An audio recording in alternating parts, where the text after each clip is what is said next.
Hi, my name is David, and I used to be a debater, just like you, until I took a capitalism to the knee after graduating from university, and now I have to get a real job to feed myself. Before this, I debated for about 13 years, which is, in my professional opinion, a little too long to stay in debates for. I don't understand why people would stay in debates for even more than 10 years. That sounds like unnecessary mental torture that I wouldn't wish on my worst enemy. Anyways, this motion speaks to me because my work involves sometimes working and providing public services, and many times thinking about why work kind of sucks and why I sometimes might just want to go on strike. And for legal reasons, if my employer, you're here looking at this video, that is a joke. I do not have any intentions or plans to go on strike. Please do not do anything bad to me. In this video, I will analyze the motion on the slide here. Like, this house believes that it should be a criminal offense for individuals who work in public services to go on strike. If you're here looking for a free case or free rebuttal sheet, I'm sorry to inform you that you will unfortunately still need to exercise your independent thought and creativity to synthesize anything you may end up learning from this video into a functional and coherent case. So I'll go through a few things in this debate. The first is the burden of proof that this motion sets up for both sides, and then I'll go into some of the key issues and the key tensions that this motion would impose on both teams and how you could go about resolving or creating more problems for your opponents later on. Yep. So the first thing to kind of note is that this debate is a value judgment debate. So value judgment debates are very different from other kinds of debates like policy debates, uh, or retrospective debates, etc. So in this case, what that specifically means is that this debate is not asking proposition to come up with a plan for action or plan for implementation of criminalizing uh, strikes for public service workers, right? The motion specifically words it as this house believes that it should, instead of this house would criminalize or this house uh, will criminalize, right? Yeah, that's kind of the same thing, but you get the idea.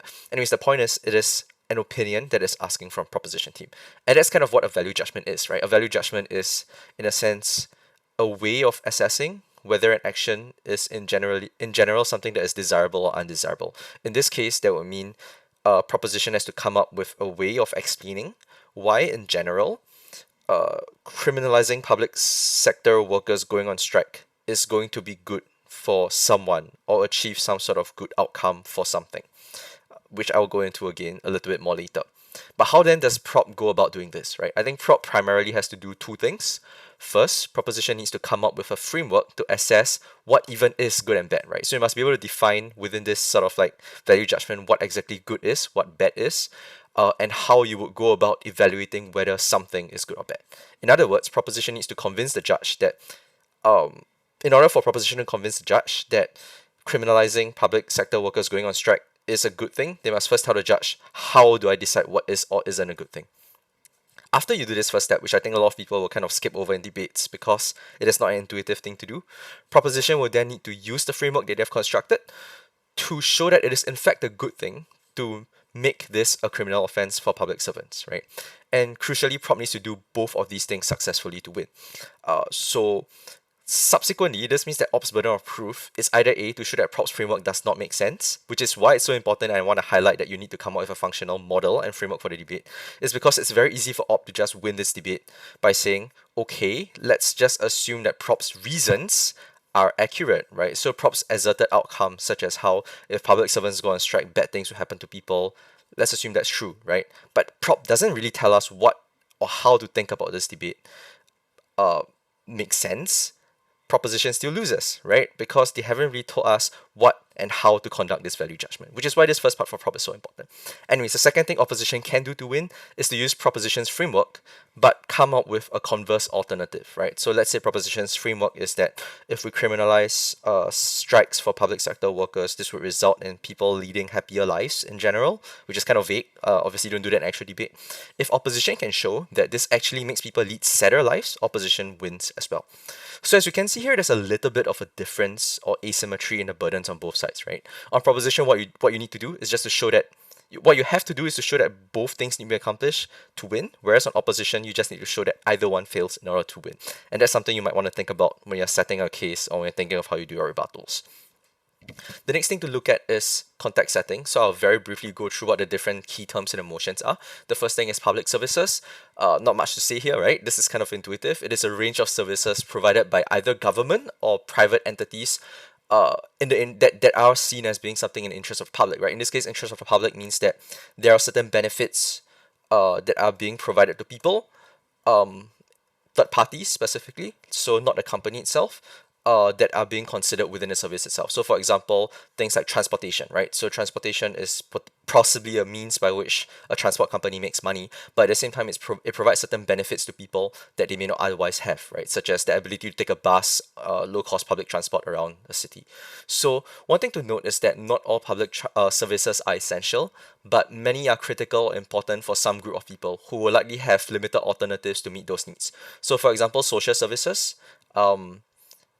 A country wouldn't fall apart necessarily just because it has weak social services or no social services, right? But the absence of those social services may make people, especially people living in poverty, find it very, very difficult to get the help they need to make a happy life or get a sort of like sustainable living going, right? So stuff like that could be things to kind of think about. So some examples of public services could be healthcare, such as hospitals and clinics, transport, waste management, education, social services, and even things like public amenities like parks and libraries. And as you can see, they range from level of like essential importance to not so important but still good to have, like a nice pretty park. um Second thing to kind of look at is criminal offenses. And I think there are a couple of things to note here. Firstly, not all crimes are criminal offenses. Some crimes could just be like an infraction or a misdemeanor. Some crimes could like be considered a sort of like offense but not like a criminal offense. In this case specifically, criminal offenses are offenses that fall under the sort of like penal code of a country, which generally follows the rule of thumb of an offense that goes against public interest. And critically, criminal procedures aim to achieve a balance point between public and individual interests, right? So why is this relevant? In many cases, when you kind of set laws, you're restricting the rights of individuals, right? So if you want to restrict someone's rights in general, you want to have a really good reason why you want to do so, such as how it may threaten the rights of other people or the rights of society as a whole. So criminal offenses are offenses to public interests where it is deemed justified to infringe upon someone's individual interests in order to protect said public interests. So in order to kind of fully break this down, there are kind of two questions we need to answer. The first is what is public interest? And the second is what is individual interest? And both of this will be relevant towards how you set your case later on as well. So the first thing is what is public interest, right? So public interest in this case, this is very, very simplified, but you can kind of like use this as a starting point.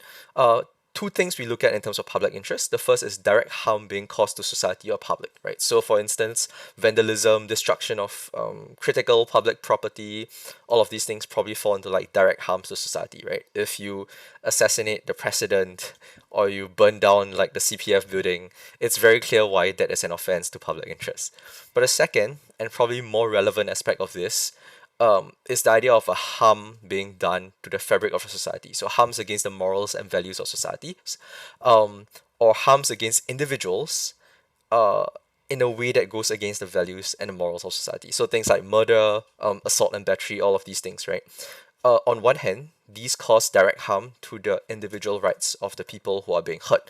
But on a societal level, we, as a whole, think that things like killing people and things like causing grievous bodily hurt to them are things that do not fall and conform to the morals and values of society. Hence, when these things do happen, these are seen as things that threatens the societal norms, morals, and values of society, and therefore, when they happen to be enshrined within a penal code, these are considered as harms to sort of like the way society works, right?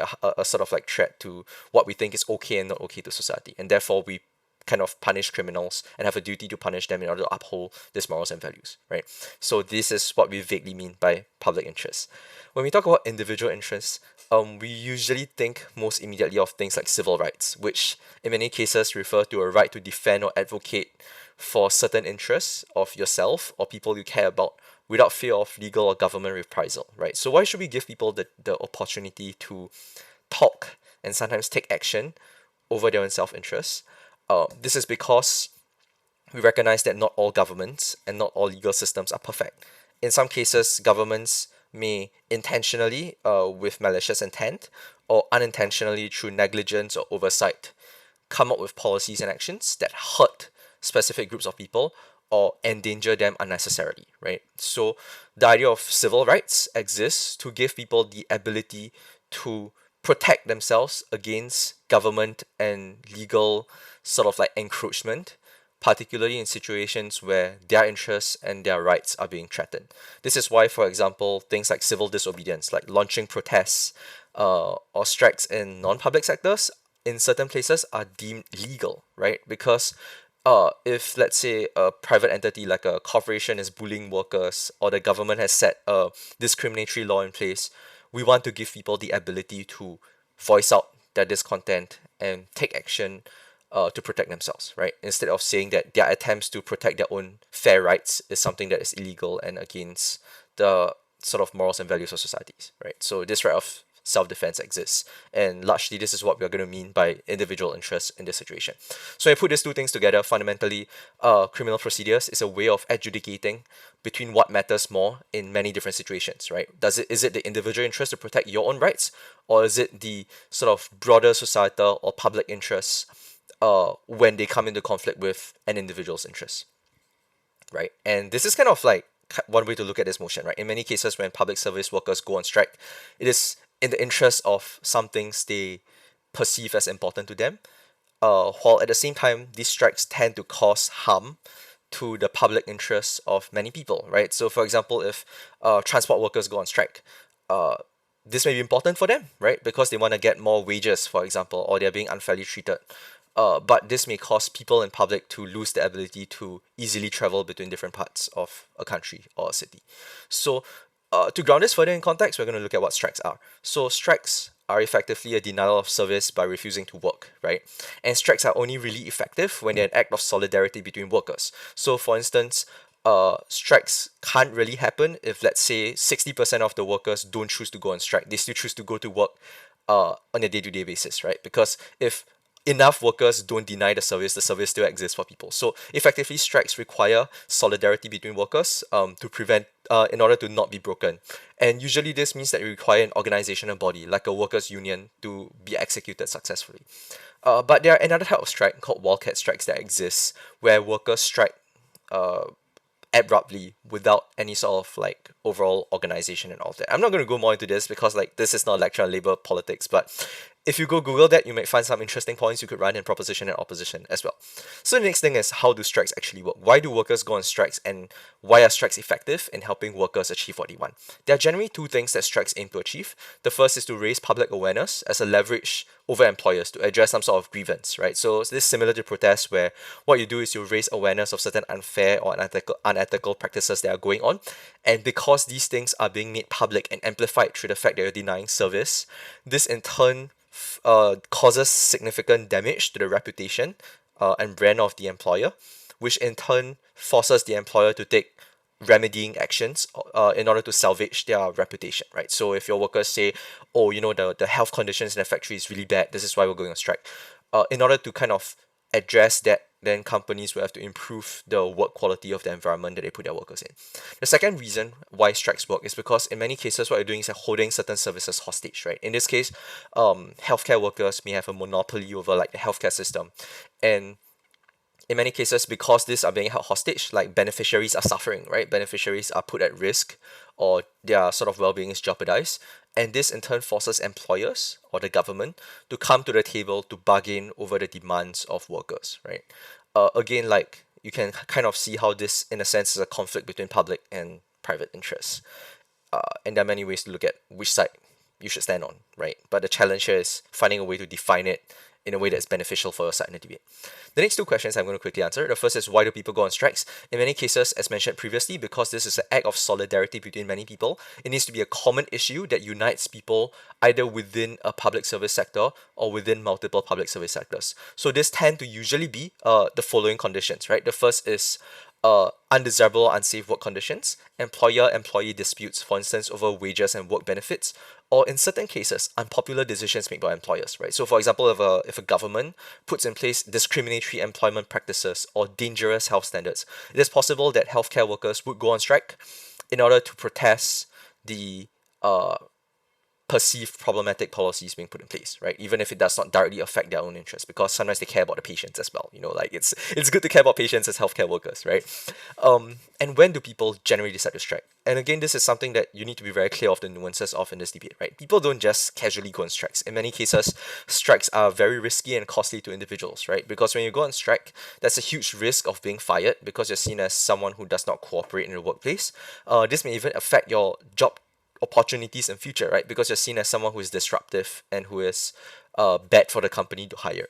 In many cases, it results in harassment and harm by employers and even your own colleagues, right? Because your colleagues see you as someone who is disrupting their business and causing harm to themselves and their reputation. It is very possible that when you go on strike, that employers will harass or hurt you in some way, and your fellow colleagues may ostracize and stigmatize you, right? In other cases, like in many situations when you go on strike, even if it's not a violent strike where you're causing damage or anything, you're literally just having a peaceful strike, police crackdowns and other forms of violence can come towards you, right? Like people can still throw rocks at you, police can still arrest you and throw you in like jail cells, like through custody, unlawful custody and all of that. And also like in many cases you're looking at things like a loss of wages, right? Because when you go on strike, in many cases, obviously you're not going to be paid for that. And if you're someone living hand to mouth, losing wages for like the 2 or 3 weeks you go on strike could be disastrous for your own savings. So strikes are very costly for individuals, right? And this means that in many cases, strikes only generally happen after negotiations and other avenues have been exhausted, right? So why would you want to go on strike when you can just talk to your employer, right? That doesn't make sense. You usually only really go on strikes if there's no way for you to like reasonably talk to your employer about the issues you want to address, right? And usually these are pretty serious issues. Otherwise, you wouldn't go to so much risk in order to like fight for these issues, right? The last thing to think about is the idea of like, okay, so let's say the workplace conditions are bad. Why do people go on strikes instead of quit, right? Because it doesn't make sense that you want to disrupt people's public service when you can just leave if you don't agree with what's going on. And here's where we have a couple of issues, right? In general, people go on strikes instead of just, quitting and going away because of a few things. Firstly, labor market failure, right? In many cases, if you're a healthcare professional, generally the entire like country's healthcare system is ran according to similar policies. There's really nowhere else you can go where there are different principles put in place, right? Sometimes people are also restricted by skill sets.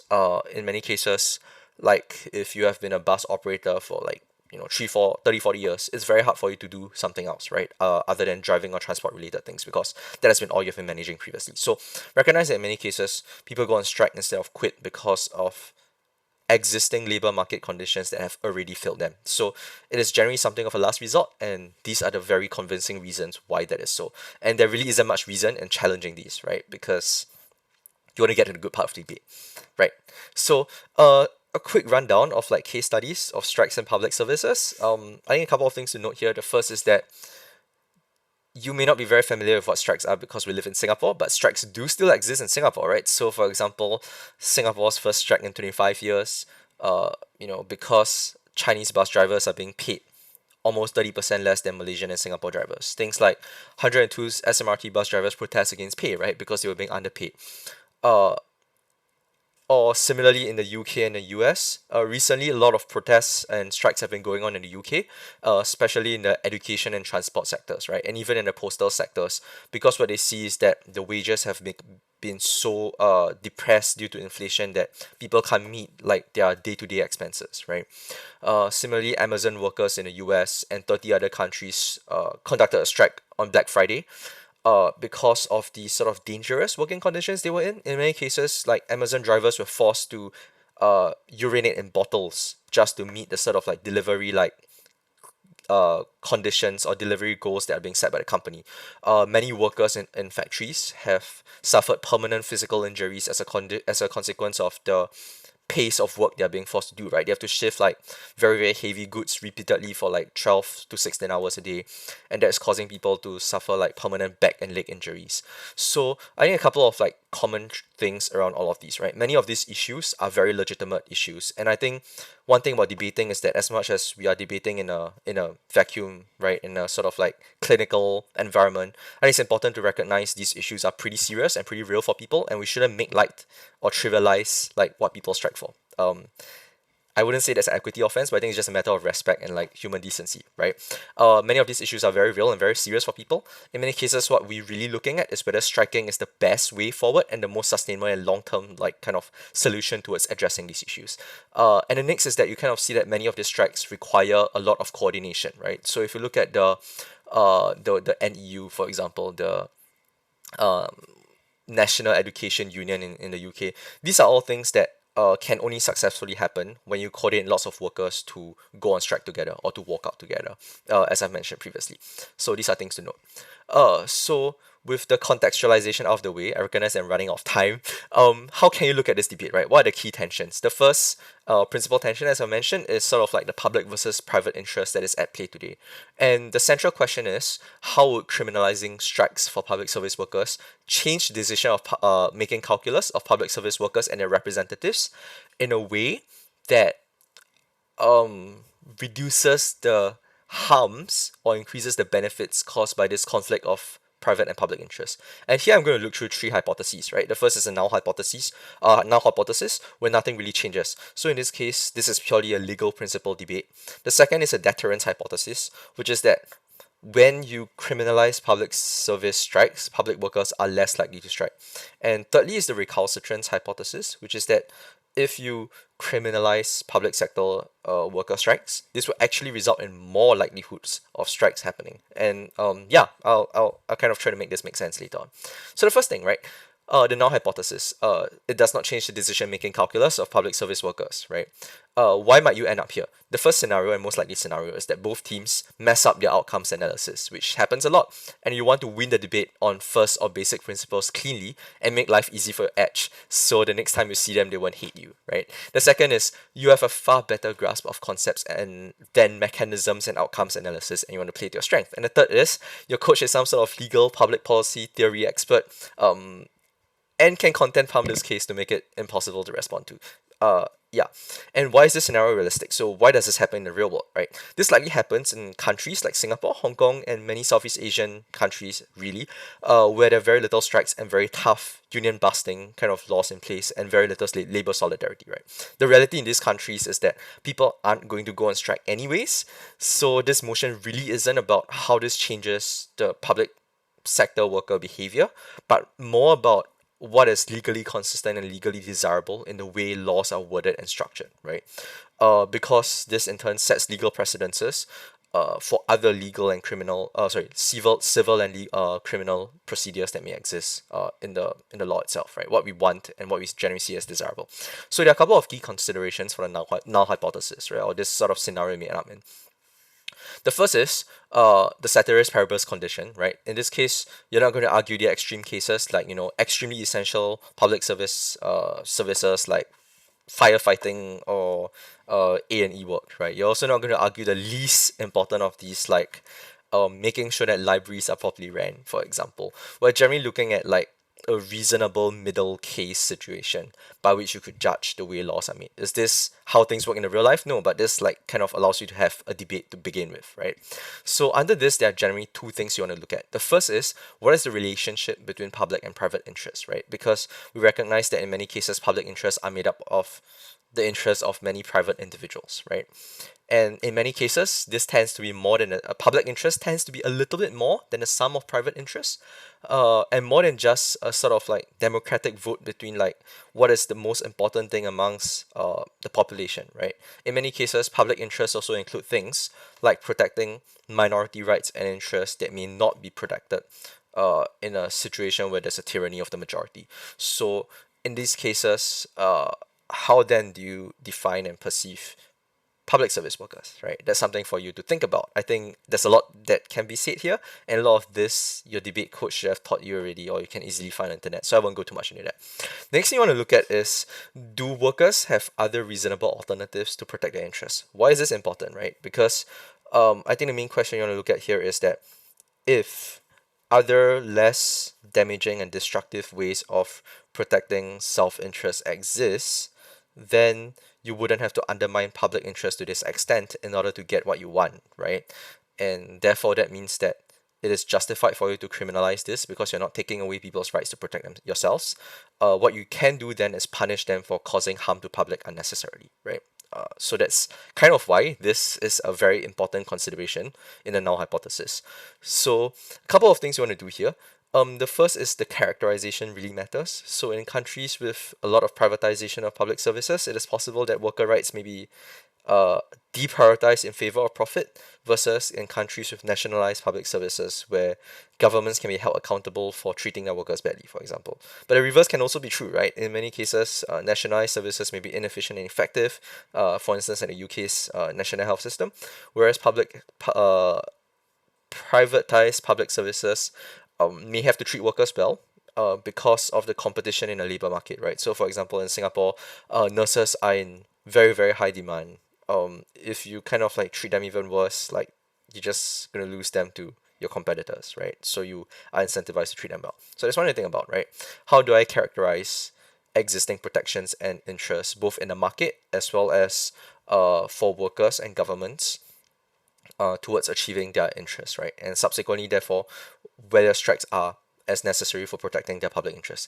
The second thing to look at is the sort of like longer term implications of removing the right to strike, right? In this case, by criminalizing strikes for public sector workers. The nuance here is specifically like what I mentioned previously. Strikes are usually organized by unions, right? In many cases, unions require the option to strike in order to convince workers that they can enact sort of like industry changes for workers, right? Because in many cases, it's their way of creating leverage when negotiating with employers, right? They're going to tell employers, hey, if you don't listen to us or don't negotiate out with us, we're going to organize a strike amongst the workers to deny your services, right? And the outcome of this is that in many cases, if you deny unions this ability to strike, then you basically take away the most important tool in their arsenal to organize workers and to basically get the demands of workers heard by employers, right? So the longer term outcome actually of making these strikes illegal is that removing the main organizations responsible for protecting the rights of workers, particularly in public sectors, which in turn hurts labor welfare and labor protection in the long run for workers, which is not good, right? And conversely, in many cases, however, this may change union decision making around negotiations and bargaining, right? Because in many cases, unions can also be militant, right? They may choose to go to strike simply because it is the easiest option for them, or it's a good way for making them look powerful. But maybe if you criminalize this, unions will be a lot more strategic about the way they choose to use strikes and instead choose to do other things, right? Like winning over the public, uh, all of that. Another thing to consider maybe is that unions may not even be the best way to protect worker rights in the first place, right? So maybe it's not a bad thing that unions kind of die eventually. So these are some of the potential clashes that can come into play when we talk about the right to strike and how this affects the balance of public and private interests. I'll leave you to draw your own conclusions here. I think I've given you a lot of things to work with already. The next thing to look at is the deterrence hypothesis. Criminalizing makes public service workers go on strikes less frequently. Why might you end up here? This is generally the most intuitive outcome, particularly for proposition, right? And one reason you want to do this is if you both agree on this as the most likely outcome, it's easier for you to actually have a debate instead of debating the parameters of the motion and messing the debate up, right? So sometimes, if you're an op, you might just choose to debate this and have a good debate, right? So a couple of considerations on both sides. Firstly, on prop, if there are less strikes, then there are less disruptions. And if there are less disruptions, less people get hurt through the denial of public services. This is probably the main benefit you're going to run of criminalizing service strikes, right? So the question you need to answer is how do you maximize the impact here without sounding like you're exaggerating things? So what is the best way you can create a general characterization of what public sector work is and how important it is for people, and subsequently do that. So just keep that in mind as you're writing your case. I think that part is intuitive. I'll go into the less intuitive stuff here. Secondly, you need to show why public service workers can find redress. So this is very similar to the null hypothesis situation.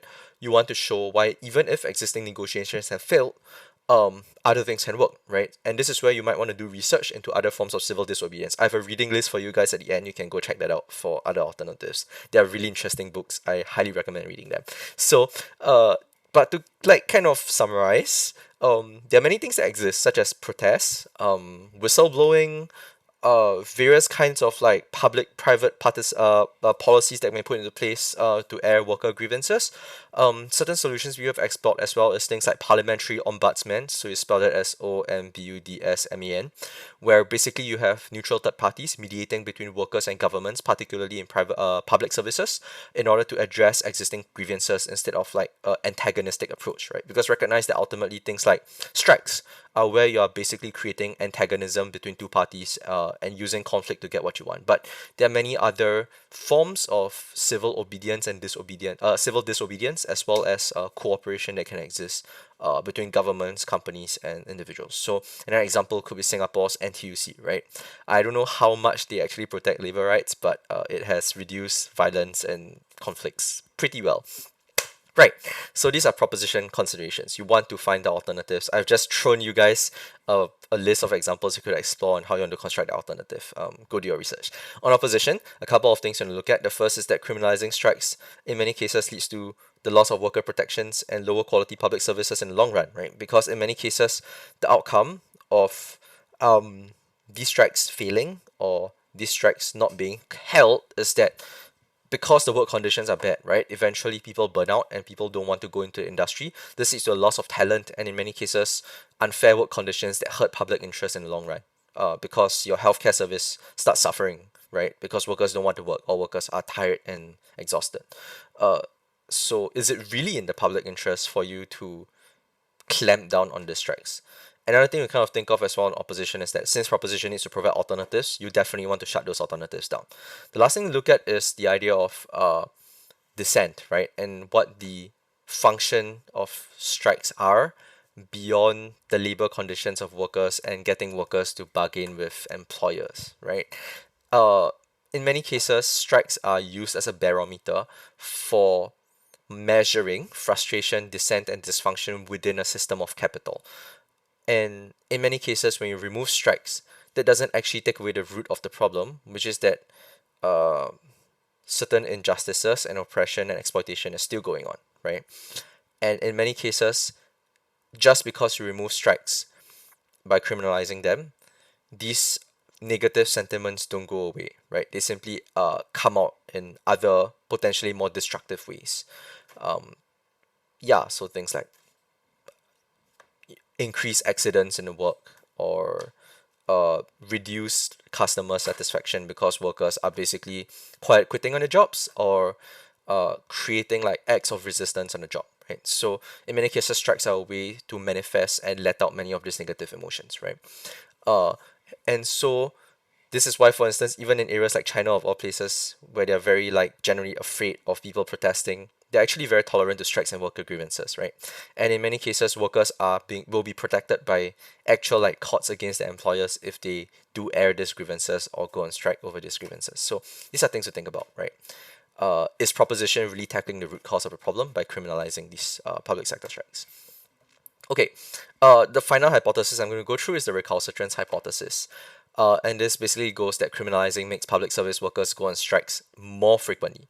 So why would you end up here, right?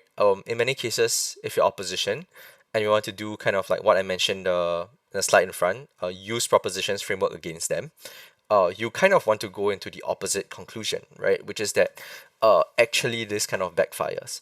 Why is this realistic?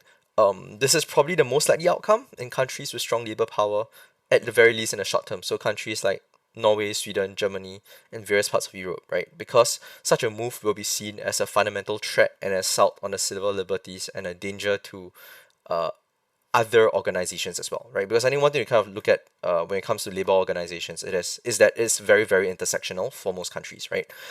Just because I'm a car like automobile company like union doesn't mean that I don't care about what the healthcare sector or the social services sector unions are doing, because in many cases unions are only effective when they have worker solidarity, right? So when you try to take away one sector's like kind of ability to strike, this will be seen as a threat against the civil liberties of all workers, and so this causes negative effects in other areas as well. This may result in more strikes, especially in the short term, because they see this as a threat, and unions basically want to push back against these kinds of policies, right? So if proposition's goal is to kind of force unions to become more cooperative and go away from violence, this form of antagonism might actually backfire.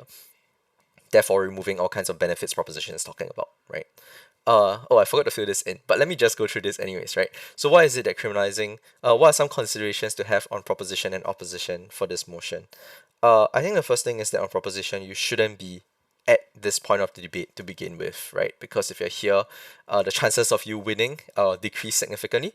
But assuming you do end up here, a couple of things you need to do. The first is to bite the bullet and concede that in the short term that might be true, but in the long term, uh, that would not be the case, right? And the way to kind of argue this is to basically be like, yeah, unions are horrible. We don't want unions. They don't fit in the strategy of protecting workers' rights, particularly in late stage capitalism, right? In many cases, you're talking about increased cooperation between managers and workers, increased like solidarity, not just horizontally but vertically within companies, and all of that. So what we think is happening here is that these policies by criminalizing strikes is accelerating the process of moving towards better laws and better regulations and better systems for protecting the very public workers we want to that opposition wants to protect in this debate, right? That's one thing to think about. The second thing when it comes to opposition considerations is that, uh, yeah, you kind of want to point out that maybe unions do still have a place, right? And in many cases, um, even in the long run, this may lead to more strikes, particularly in other sectors, because, like I said, people work together, right? It's an entire network. Criminalizing one area doesn't necessarily mean that you remove the threat or the pressure that's coming from other areas when it comes to workers working together to protect each other's rights. Yeah. So, final thoughts, right? How would you characterize this status quo likely affects which hypothesis you end up debating, right? So, like quite literally, depending on how you characterize the status quo of the country or the sort of hypothetical place you're debating in, likely affects which hypothesis you're going to debate, right? And you might want to do that very strategically. The next thing you kind of think about is that there's a lot more to labor politics and than strikes and whether they're good or bad, right? We're kind of just touching the surface of things. So keep that in mind as you debate and maybe try to read more. And as promised, here's a list of different books you could read and their authors with regard to how exactly strikes work, how exactly labor organization work, and why criminalizing it may be a good or bad idea. Yep, thank you. Okay.